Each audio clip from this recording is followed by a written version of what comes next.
Welcome to the show, sports fans. This is the Treasure Valley Prepcast on IdahoSports.com.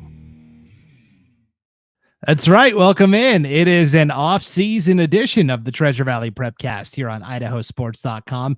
Brandon Baney with our Treasure Valley resident and expert, Logan Green. We, during the school season, we're on every week breaking down the biggest stories in high school athletics in District 3 throughout the Treasure Valley and the great state of Idaho. For the off-season, Logan, we're officially into June, the summer season, and so we are going to do a series of off-season interviews with interesting guests, not just in the Treasure Valley, but across the entire state of Idaho. It just so happened that our Treasure Valley guests were first up in the batting order, as it were. So if you are a fan of the Magic Valley Prepcast or the North Idaho Prepcast or the East Idaho Prepcast, you are going to get this interview in your podcast feed as well, just to get a little cross promotion and to introduce you to all of the regional podcasts that we do each and every week here on IdahoSports.com. We're also, of course, broadcasting video-wise on the IdahoSports.com YouTube channel, Facebook page, and Twitter account also. Hey, Logan, welcome in. How's your summer been so far? Yeah, it's good. It's funny you use the word summer. One of my kids is very technical, and one of my other kids is like, "Is it summer yet, Dad?" And I'm like, "Yes, it's summer." And he's like, "No, not till June 25th." And I'm like, "Oh my goodness, stop it. Let's not be so you are on summer break. It is summer." It's going good, and up on the website right now is you worked hard on it. It's a great feature, the Team of the Year feature on Idaho Sports. So if you haven't looked at that, make sure to go to the website and put in your votes for the Team of the Year. We painstakingly chose 16 of what we thought were the most worthy team champions from 16 different sports in the state of Idaho. We've got it all set up in a bracket, and you, the fans, are going to vote and determine who was the team of the year in the great state of Idaho. That is on the homepage at IdahoSports.com. That'll get us through the month of June. But let's, without further ado, bring on our guests here. Logan, a pair of Vision Charter Golden Eagles from the 1A D1 ranks, soon to be 2A. That'll be 2A starting next year. Let's bring in our guests here. It's head boys basketball coach Jason George, as well as just graduated senior point guard Ethan Ingram. Coach George, thank you for joining us. Yeah, no problem. Ethan as well. It's great to see you. Great to be here. All right, before we go any further, Coach George, give us the layout of where you are broadcasting from today. We're in my man cave, my garage. So what you don't see is the weights on that side, but you probably see the surfboards behind us, getting ready to put those in the water here in a few weeks once summer ball is done. So yes, and we'll talk about summer ball and Vision Charter basketball in a little bit. But the main story, the main draw here of why we wanted to bring you guys on was, anytime something historical happens, I think it's important that we document it and talk about it. And so, Ethan, congratulations in the brief but still important history of Vision Charter boys basketball. You are the first player to sign on to play at the next level in college. That's incredible, and congratulations. Thank you. I appreciate it. So take us through the decision-making process and also tell us where you're headed. So I recently signed with Graceland University. It's NAIA school in a little town, Lamoni, Iowa. It's $8,500 scholarship, and it was quick, but I mean, it was a good decision. It seems like a good fit. It covers all the boxes that I need. It's got the major I need, because the whole point of going to play college basketball is to get an academic move on in your academics. And so it covers all the boxes for me, and it seems like a great environment. So decided to sign with them. And Logan, you just jump in whenever you have a question that. No, you're good. No, Okay. and that's a, great school, NAIA school. We have a couple of NAIA programs here in Idaho. Just for reference, if you're listening in, NAIA would be College of Idaho, Lewis Clark State College. They both play at the NAIA level. So, and we've seen what College of Idaho has done. They're a great program. And so you're kind of playing in with those sorts of teams. So it sounds like a great commit. And I'll admit, I hadn't heard of Graceland University till I saw your information sheet, but went and looked at the town, and it looks like it seems like a great decision there, Ethan. Thank you. Yeah, Coach George, you're probably like me. I hear Graceland and I think of Elvis's man. Yeah. Tennessee, right? Had you ever heard of Graceland University before this process? Yeah, actually, because I graduated from NNU, and NNU way back when I graduated was still in an AIA school. And so I believe they came when we used to host the tournament, because NNU used to host that March Madness for NAIA. I believe they were there, if I'm remembering right. Either that or I'm just, it's confirmation bias. I don't know. Either way, we'll go with it for sure. So, Ethan, I think you said the most important thing here, which is it's great that you're going to be playing college basketball, but for you, it's a vehicle to also get your academics lined up. And it sounds like you already know, or at least have an idea, kind of what career path you'd like to pursue. Yeah, so for my 4-year, I'm just going to major in biology, pretty general to go into medical school, but I'm wanting to specialize in optometry. Optometry, that's perfect. I wear contact lenses, and our boss, Paul Kingsbury, just got LASIK surgery recently. So we always need more eye doctors, that's for sure. Ethan, what made you decide on that? I've always had vision problems, so it's just kind of something that interested me. Logan, do you see the irony here? So you went to Vision Charter. Is that why? I mean, if that plays a factor, it does. It was meant to be. Ironic. That's awesome. So at what age did you decide that this was what you wanted to do? It was pretty recently, maybe a couple years ago. Okay. I remember being an 8th grader and I was like, sports broadcasting, that's what I want to get into. And everybody tried to talk me out of it. And of course, I'm so stubborn. I stuck with it. And now here we are talking to Ethan Ingram and Jason George, just recently graduated point guard for the Vision Charter basketball team, along with Coach George, the head coach at Vision Charter. When did you start hearing from schools, Ethan, in terms of your basketball recruitment? I know it can be a around the clock 365 thing, or sometimes these things happen very late into the school year. But what was your process like? So for me, I wasn't really aware of really how to market myself until really this year. And so I've been using NCSA. And so just getting on there, finding schools that match my academics first, and then moving on to see if I'm a good fit for their program. And so it was just a lot of reaching out on my part, just sending out emails, waiting for responses. But Graceland actually reached out to me saying they've got a scholarship spot open for me and they think I'd be a good fit. Just kind of went from there. Yeah, Coach George, with the recruiting databases that are out there now, it's almost like online dating, right? You put your profile in and then you see if there's a match out there. Well, how much has recruiting changed from when you were playing 10 years, I say 10 years ago, when you were playing at NNU back in the day?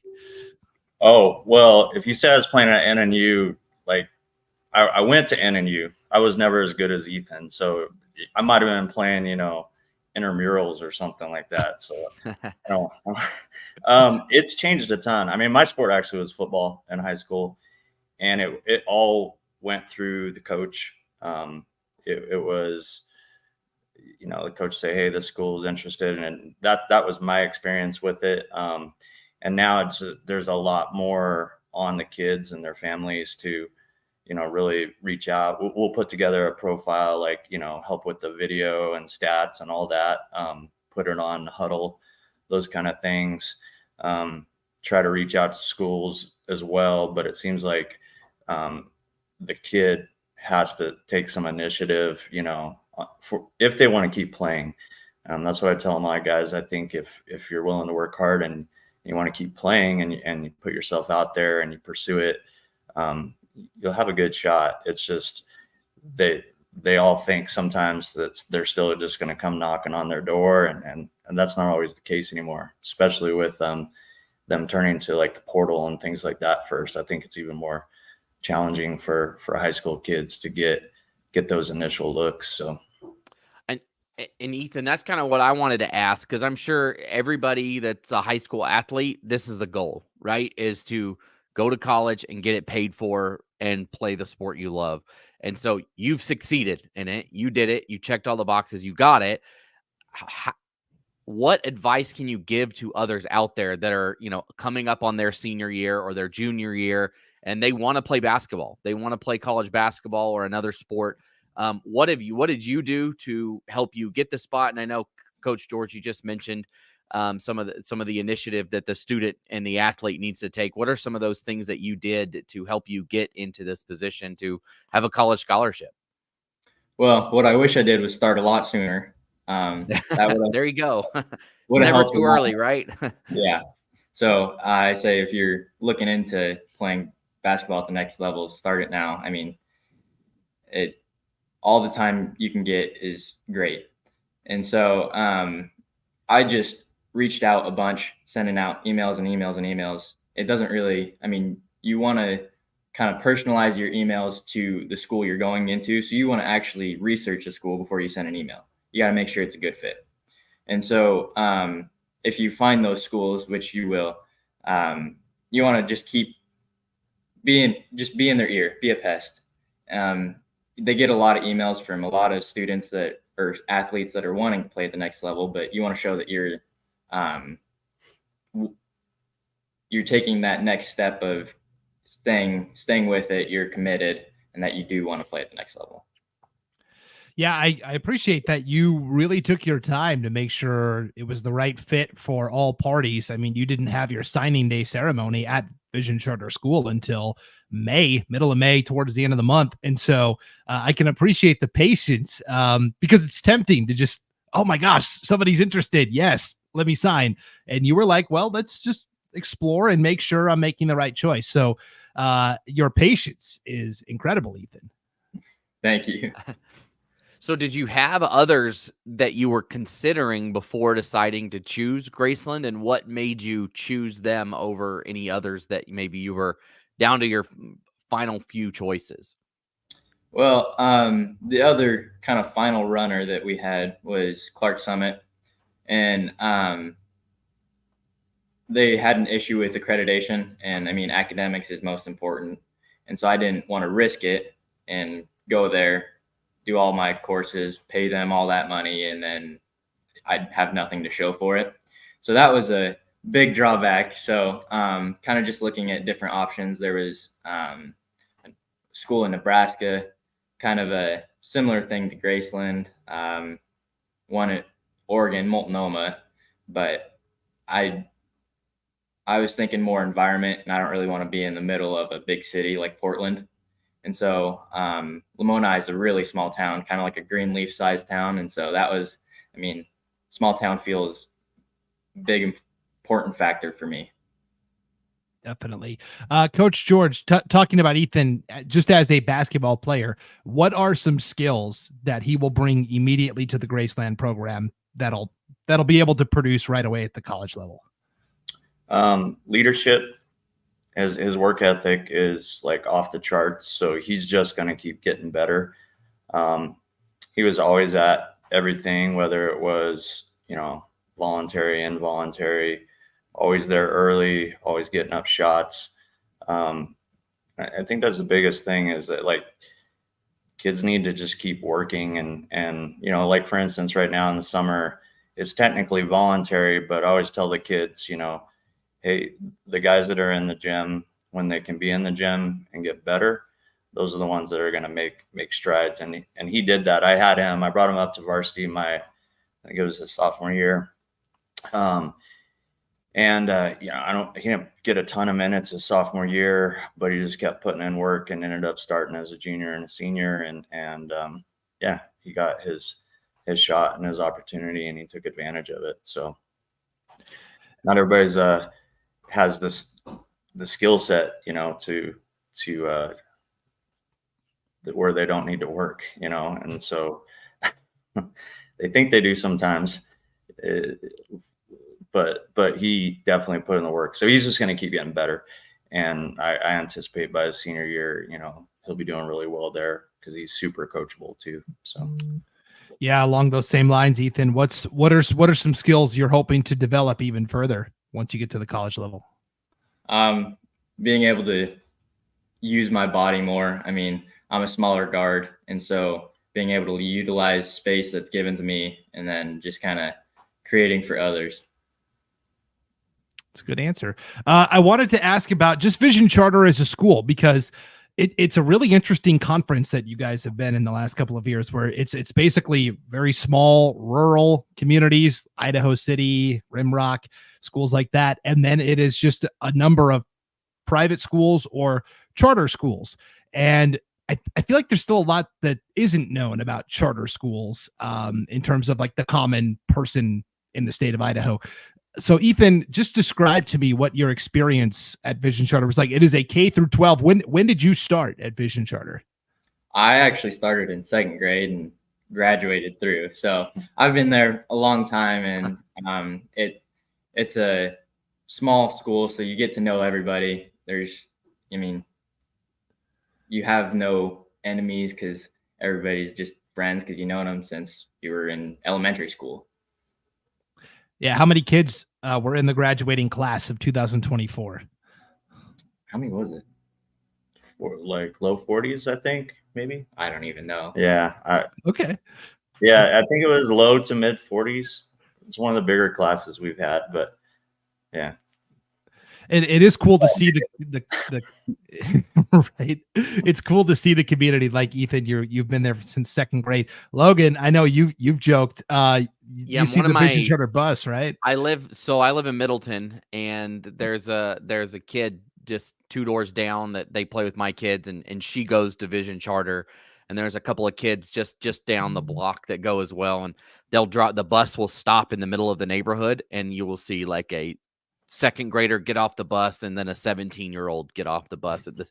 It's just really funny to see that, where there's these old kids and little kids, same thing, all riding the bus. But maybe at a different school that would be a little different, but I feel like at a school at Vision Charter that wouldn't be a worry that you would have, like like you said, those kids have been, they go to school with those kids and they know everybody, and so it seems like a cool community there at Vision Charter. Yeah, Ethan, in terms of the academics at Vision Charter, what kind of offerings were available to you? It is a smaller school, but I feel like with charter schools, there's also some different classes and things like that maybe you wouldn't get at a traditional public school. But what was your educational experience like? It was great. I mean, I started taking dual credit courses in 8th grade, and I graduated with my AC from CWI. And so, there's all kinds of opportunities, and there's still stuff that you would get at a big school. Like we have a weight training class, which is awesome. I take that from him, and I've been in it since my sophomore year and just keep getting stronger. Yeah, Coach George. So you've been the basketball coach at Vision Charter for 3 years, but how long have you been involved with Vision Charter as a school? I came there in 2009.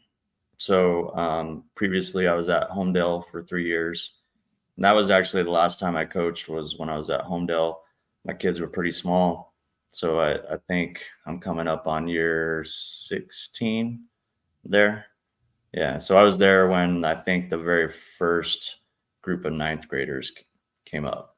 So I was hired as the PE and science teacher, kind of halftime, split in between those two when I first started. Yeah, it was kind of interesting.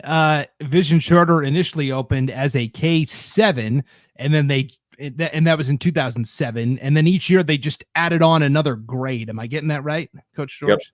Yep. Okay. And there's more teachers come in, and we just kind of kept accommodating those extra grades. And I think they ended up doubling the middle school to where they had, 2 teachers for each to kind of funnel into the high school. So yeah, that's kind of how we grew. So is the attendance at the school capped now? I know it can be very competitive to try and get into a charter school or a private school. And some schools have that room for growth, especially when they're first starting out. And then other schools say, well, we're packed to the gills and you can enter a lottery and good luck. Where are we at with Vision Charter? That's kind of where we're at. I wish the cap was just a little bit lower, from an athletic side.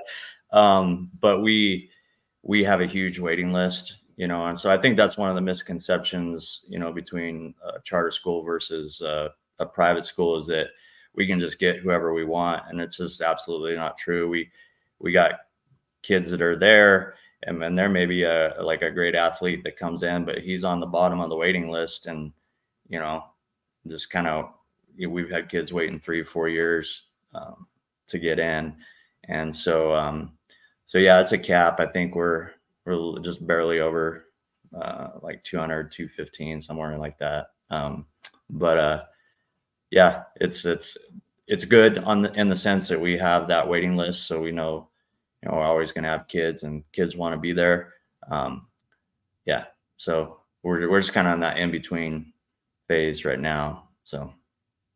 Yeah, you talked about wishing that cap was a little lower. Obviously, just a little bit. in the latest, Logan, in the latest reclassification changes, Vision Charter did get bumped up to what would now be 3A, but what used to be 2A, and that's where Vision Charter was when they first started basketball. So they were playing with Melba and Ambrose and Coal Valley Christian, and we know how good those three teams were this past year in boys hoops. And so then they moved down. They've been at the 1A D1 level, playing against like Victory Charter and Liberty Charter and some schools like that. Coach George, you guys petitioned to stay down A level in boys basketball, and you were granted that, which I thought was the right move for the continued development of your program. Well, yeah. So we petitioned to go down, and so we were down for 2 years. I think my first year was the last year we were in the old 2A with Melba and Coal Valley and those guys. And then it was huge for us because we were able to be competitive. This year we got knocked out of that district semifinal game by Liberty Charter, which they're always great, and Seth is a tremendous coach, and so we were right there, and so now it's just a matter of still looking to just be competitive and keep building and see what happens. I know Coal Valley's going up, Parma's dropping down, so every night's going to be a battle for sure. And, but the boys are looking forward to it, and look forward to a challenge. So yeah, that's what we're working right now. And that league was really competitive this year, just based on what we saw night in and night out. And then even at state, and I know it's difficult, the league sometimes, you got to go up against the Lapways of the world, usually in your first game, and tough Lakesides, Grace, teams like that. But this year at state, the teams competed, played tough, and played well, and so it just is a testament to the league you guys play in, that it's growing and getting even better year after year. Yeah, and there's just great coaches. I mean, speaking of both leagues that we've had an opportunity to be a part of, I mean, Ambrose coach is a great coach, and they're so what I really love is you could just tell they care about their guys, and they are really there to build, a culture, and it doesn't just feel like a factory for basketball players, even though they have, success year in and year out. So I try to learn from those coaches. Me and Seth over at Liberty Charter have lunch quite often, and now I can pick his brain a little bit more now that we're not in the same league. We got to play each other this weekend, but yeah, I lean on him pretty heavy for advice, because he's definitely had some success for a long time. I think they've been to state, I want to say 13, 14 times in the last 20-ish years. So he's had some very good sustained success, and how to build and sustain a program even at that smaller level. So. Yeah, that's always the big storyline going into state at the 1A D1 tournament is can somebody from District 3 get on that right side of the bracket into the semifinals? Victory Charter got all the way to the consolation game and won. The Vipers came home with a trophy, which was the first time in a long time.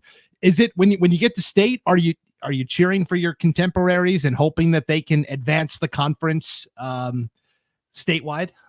Yeah, absolutely. I was at the whole tournament for the 1A, caught some of the 2A because I knew that's where we're going to be next. And so I was trying to get some early scouting in. But yeah, I saw the whole 1A tournament, and definitely rooting for Liberty, Victory, and those guys. was rooting for Riverstone to get in, but they would have had to beat a pretty tough Lakeside team for that to happen. And I thought Liberty played Lakeside great. I mean, I think they, with the exception of just a few things down the stretch, I mean, I think they could have easily had that game and got on that right side of the bracket. Yeah, we're always rooting for those guys. Yeah. Ethan, we always joke that this league is ginormous. It's got like 11 or 12 teams, depending on the sport. Who was the biggest rival for you and your teammates in this conference in your high school career? If I were to say rival, I'd say Notice. Okay, why? Notice, that's an interesting one. They're just always a physical team. Not always making a game easy, doing the little things that would just, kind of make an offensive player mad or defensive player mad. So just kind of picks at you, So do you play with any of the other, players in the league, like in summer ball or in fall ball or whatever it is outside of the regular season? Are you ever playing pickup or any leagues with any of them? During club ball, I played with a couple guys from Riverstone. Just kind of here and there, pick up if we see each other at the gym, that kind of thing. Who was the toughest guy for you to defend in your conference? Jason Koval. Okay, from Riverstone. Okay. Yep. What made him so tough? He's just so shifty. I mean, he's unpredictable, good and bad. He can have range from half court if he wants it. I mean, you always have to play tight on him, and if you play tight, then he can just one move and he's gone. So yeah, it can be tough for sure. So looking ahead, Coach George, to next season, now you guys are staying in the league you're in currently. That's not the case for some of like baseball and softball. I know are going to have to stay up at the 3A level because they've been so good and have gotten to state in those sports. What does your team have to do to take that next step? You've been right there. You've been at that 500 mark the past couple of years. How do you sneak through and get that bid to state or take that next step? Well, actually, we are moving up with baseball. Oh, you are? Okay. Yeah. I thought something I didn't, and then that'd be awesome news. But I believe we are moving up. I think the girls basketball is the one that's staying down.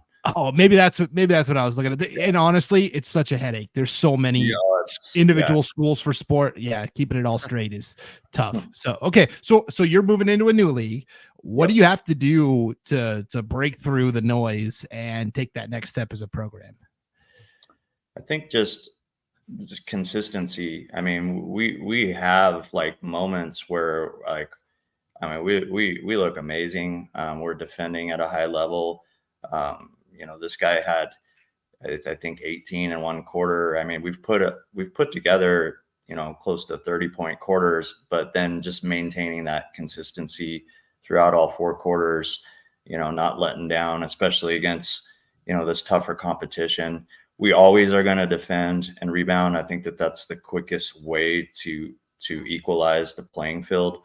But we've got to be able to knock down open shots, obviously, and just stay in the game mentally. So I think he would attest to the fact that, as a new program and guys experiencing success for the first time,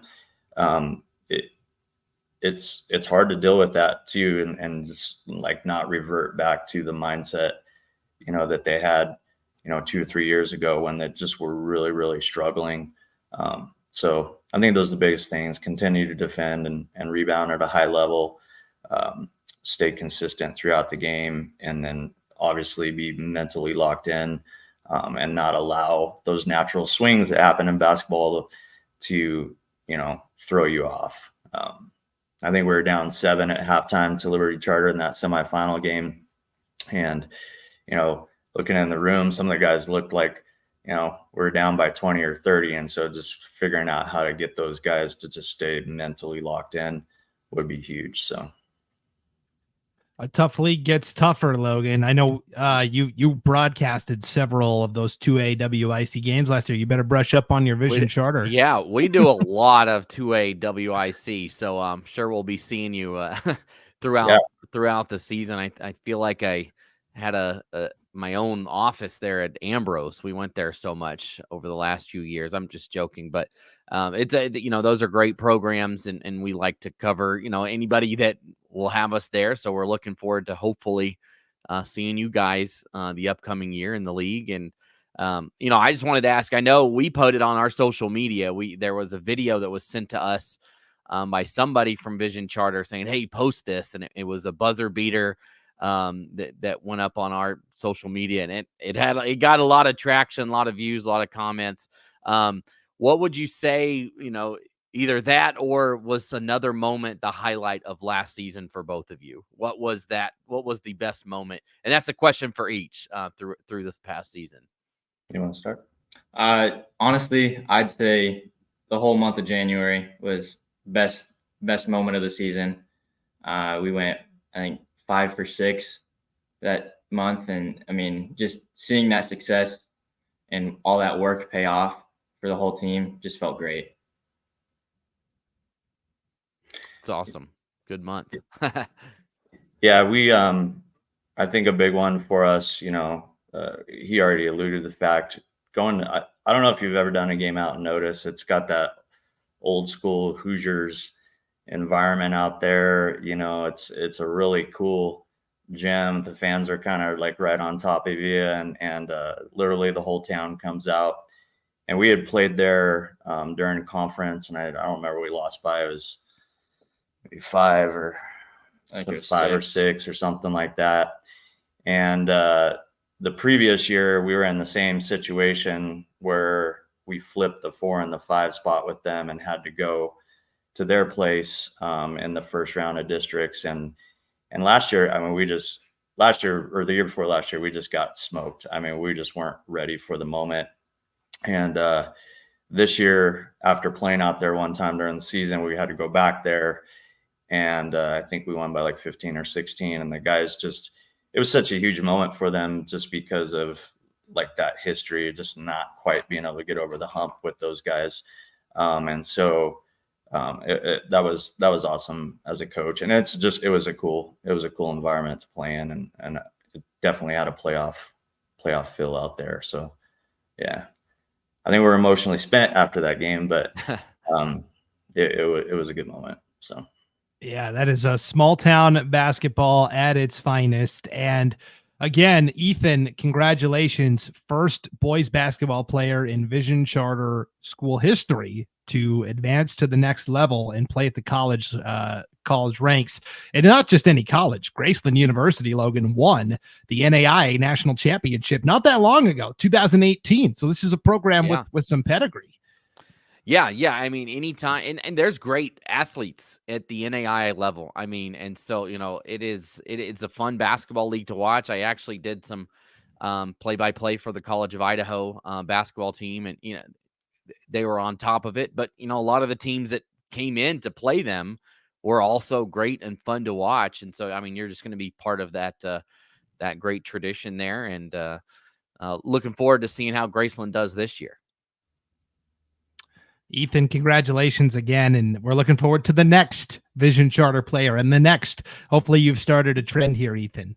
Thank you. I appreciate it. Absolutely. All right. Well, Ethan Ingram, point guard for the Vision Charter basketball team, now point guard for Graceland over in Iowa. And Coach Jason George, going to be entering your 4th season as the head coach at Vision Charter this upcoming winter. Thanks to both of you for joining us on this off-season podcast. Ethan, I'm just going to start calling you Dr. Ingram. I'm just going to start getting used to that. Is that all right? That's fine by me. We can come back and be Paul's doctor. There you go. Mine too. Yep. All right. Well, you guys enjoy the rest of your summer. And Ethan, we look forward to watching you from afar as you compete over there at Graceland. Thanks again, guys. We really appreciate it. All right. Thank you. Thanks for having us. Thank you. Mm-hmm. Bye. All right, Logan, there you go. Our first off-season Prepcast statewide was with a couple of Vision Charter Golden Eagle. It's always cool when you're the first in school history to do something. Yeah. When you're the first one, we talk so much about different programs around the state that set, that culture, right? Where the younger kids are looking and saying, hey, I'm going to be like that. I want to be like that. You see it a lot of the small town schools, where they want to do that. And, that just sets that precedence, right? Where it's, I can go to this school and I'm going to be a good basketball player and I'm going to play college basketball. And so, that's just a ripple effect that'll ripple down to the other kids there. Definitely. So stay tuned. We are going to have one interview a week during the months of June and July. It may not always be from the Treasure Valley. It might be somebody from East Idaho, might be somebody from North Idaho. I'm just kidding. You'll never know, but in your podcast feed, you will have one interview per week here in the off season. So Logan, thanks for hopping on and doing this, and enjoy the rest of your summer until I see you again here on the Prepcast. Yeah. Well, I'll see you in person in a couple weeks for some all-star football games. Not even in Idaho. We'll meet in Oregon, but should be a fun time like it always is. Yes, the Oregon All-State Games and the Idaho Bowl coming up in subsequent weeks here at the end of June 22nd in Oregon, June 29th in Idaho. More details coming on both of those on IdahoSports.com. Until then, thanks for tuning into this off-season Prepcast, this off-season edition of the Treasure Valley Prepcast here on IdahoSports.com. For Logan Green, I'm Brandon Baney, and we'll see you back here later on this summer on IdahoSports.com.